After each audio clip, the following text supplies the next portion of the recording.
I'm going to try something today that's very important and will certainly be useful, but I don't know how much people will be entertained by it, which is that I'm going to go through some of the propaganda that we've been hearing from Republicans who defend Donald Trump and are, of course, against his impeachment conviction in the current Senate impeachment trial. And bear with me, because I do think this is going to shed a ton of light on what we've been seeing, and it's also going to show you how the pro-Trump right is developing their strategy around disinforming the public on the impeachment of Donald Trump.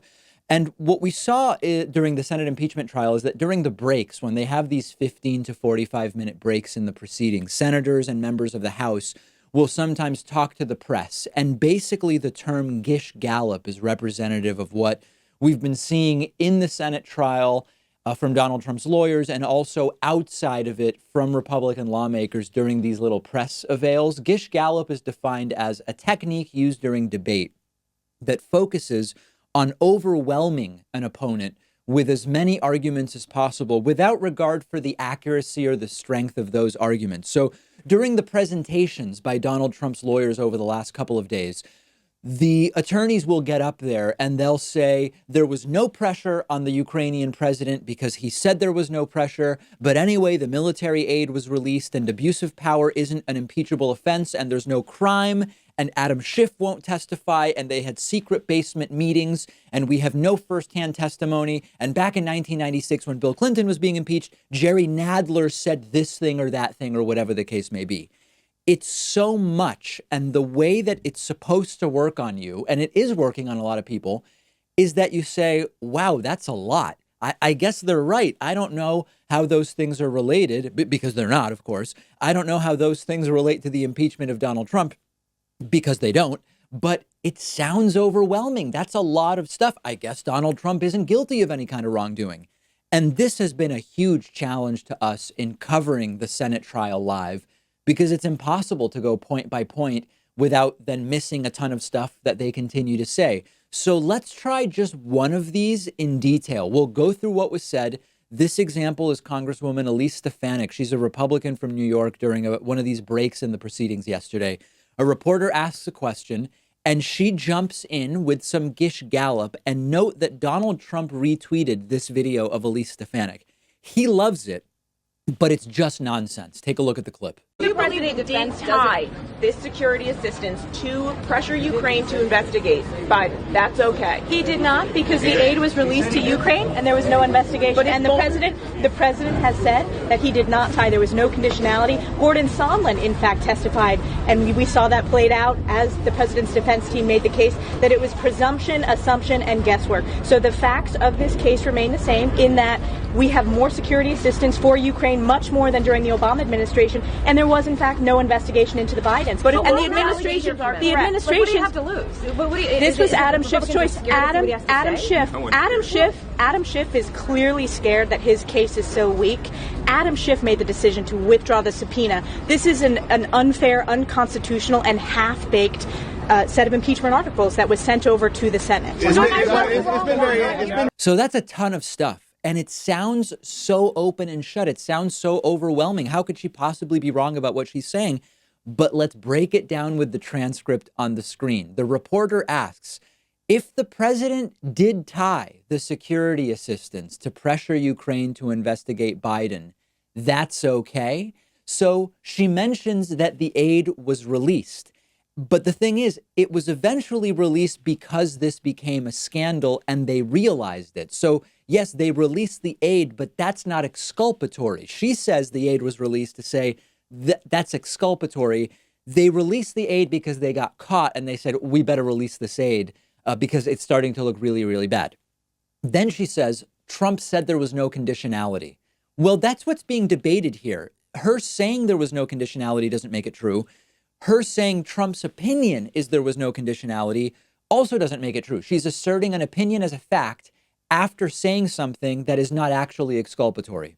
She then says Gordon Sondland testified and Trump's defense team says it was presumption, assumption, and guesswork. Remember, that is not a fact. She says the people being paid to defend Donald Trump, his lawyers, are attacking Gordon Sondland's testimony as merely speculative.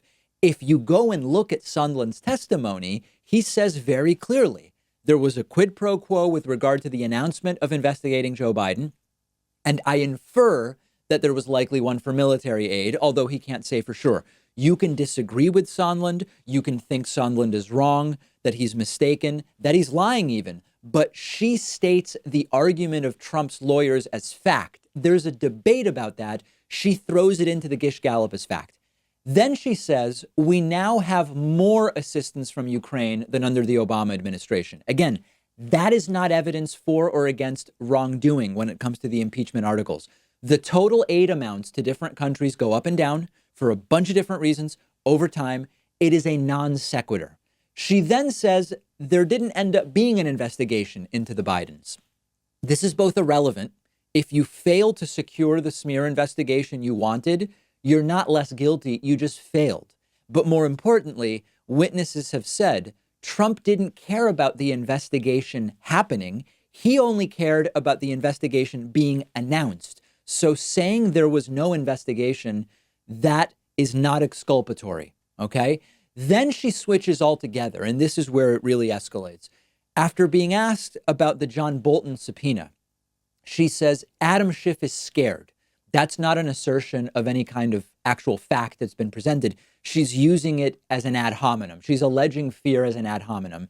And then she says Schiff decided not to subpoena John Bolton, implying that the testimony of John Bolton wouldn't help Schiff, and that's why Schiff decided not to issue the subpoena. Now, in reality, they didn't subpoena John Bolton because due to the obstruction of the White House, it could take a year for the forcing of that subpoena to go through the judiciary. And by then it would be after the November election and this entire thing would have gone nowhere. It's not evidence one way or the other about Donald Trump's guilt that Adam Schiff decided not to issue a subpoena for John Bolton. And then again, a non sequitur, she goes to, this is an unfair, unconstitutional impeachment. That is not true. Whether it's unfair, Senate Republicans can vote. And it's certainly not unconstitutional. So notice how it started with a question. Would it be okay for Donald Trump to tie military aid to Ukraine to an investigation of Joe Biden? She Gish Gallops herself all the way to the entire thing is unconstitutional. If you just casually watch those 53 seconds of Elise Stefanik without really thinking through each piece, it does sound like, wow, that's an overwhelming amount of stuff that she said. Trump must be innocent because look at all those things that she said. When you break it down, there is no substance to what she says. It's conjecture, speculation, mischaracterizations, and complete misdirection to irrelevant non sequiturs. We could do that with almost any clip of these Republicans talking to the press during the breaks. This is just one clip. Imagine what there would be if you looked at others. Let's do one more briefly. We won't do it in as much detail because this relates to witnesses in the trial. The new line from Republicans about bringing in witnesses like John Bolton is, we'll decide whether we need to hear more after the trial is basically done. And this is actually evil genius. Republicans have done something insane to begin with, which is they decided at the beginning, we won't decide now about witnesses to impeachment or documents or audiovisual records. In a normal trial, at the start of the trial, it's determined who is on your witness list. What evidence do you plan to introduce? And then both sides get to prepare their case on the basis of who's going to be testifying. Republicans successfully pushed off debating witnesses until after each side gets 24 hours to present and senators get 16 hours to ask questions.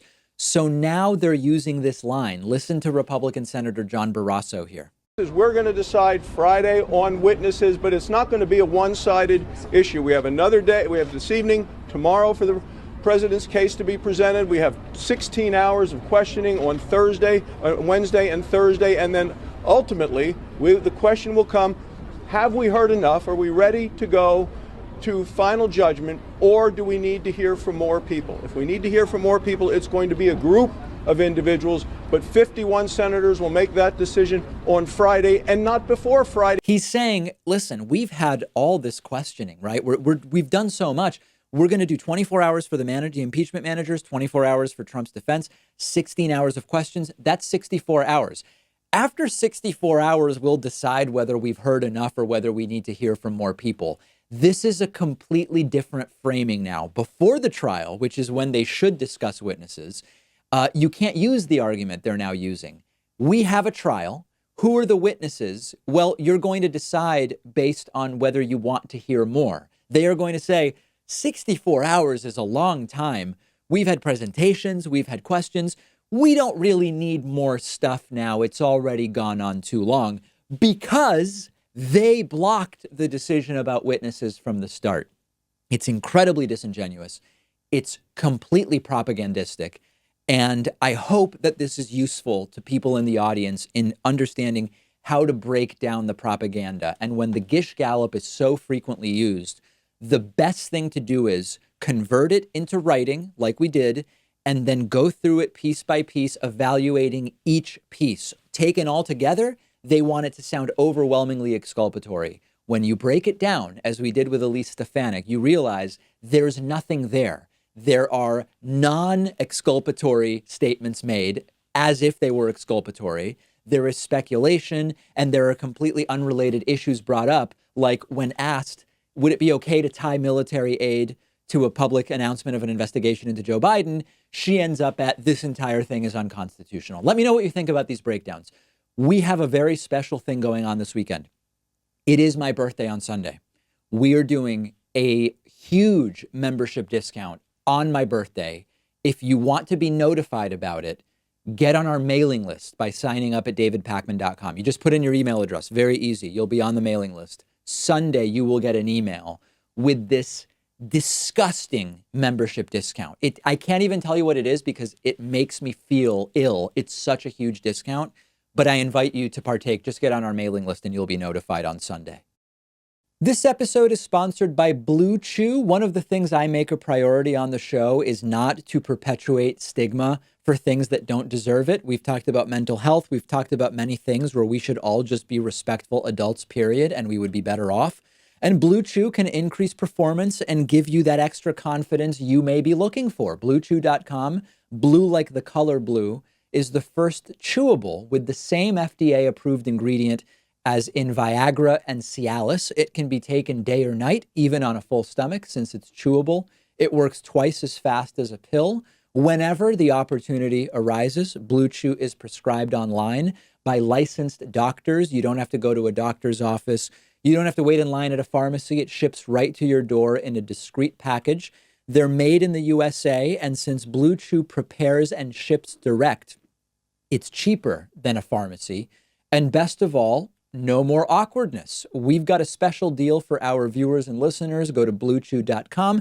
Get your first shipment free when you use our promo code PAKMAN. That's PAKMAN. Pay just $5 shipping. That's BLUE chew.com. Promo code PAKMAN to try it totally free. Blue Chew is the better, cheaper, faster choice. And we thank them for sponsoring the David Pakman Show.